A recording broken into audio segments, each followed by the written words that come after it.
শহীদ ওসমান হাদির লেখা সেই বিখ্যাত কবিতা আমায় ছিঁড়ে খাও হে শকুন। হে সীমান্তের শকুন, এক্ষুনি ছিঁড়ে খাও আমাকে। হে আটলান্টিকের ঈগল, শিগগির খুবলে খাও আমাকে। হে বৈকাল হ্রদের বাজ, আচরে কামড়ে ছিন্ন ভিন্ন করো আমাকে। আমার রক্ত রসে শুধু অসহায়ত্ব আর অভাব। কাগজের কামলারা তারে আদর করে মুদ্রাস্ফীতি ডাকে। ঋণের চাপে নীল হয়ে যাচ্ছে আমার অনুচক্রিকা। সংসার চালাতে অন্তরে হয় ইন্টারনাল ব্লিডিং। কি আশ্চর্য, তবু আমি মরছি না। এদিকে দোজখের ভয়ে আত্মহত্যা করবারও সাহস পাই না আমি। খোদাকে বললাম আমি মরতে চাই। তিনি বললেন, বেঁচে আছো কে বলল? সহস্রাব্দ উন্নয়নের সাক্ষী হিসেবে রাজ্য তোমাকে মমি করে রেখেছেন।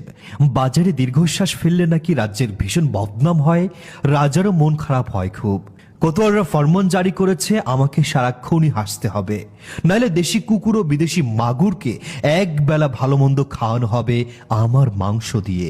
নিত্যদিন ব্রয়লারের ভুঁড়ি নাকি ওদের ভাল লাগে না, অথবা আমাকে ভাগ দিয়ে বেচা হবে। মানুষেরও তো মানুষ খাওয়ার স্বাদ হতে পারে, তাই না? ভাগ্যিস তা বিদেশি সুপার শপে বিক্রি হবে না। দেশি মানুষেরই তো হক বেশি আমাকে খাওয়ার।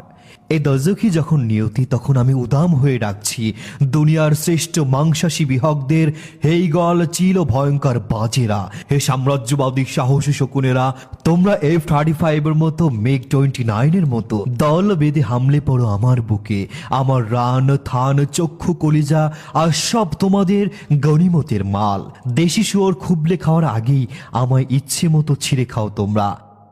দোহায়, শুধু মস্তিষ্কটা খেও না আমার, তাহলে শীঘ্রই দাস হয়ে যাবে তোমরাও।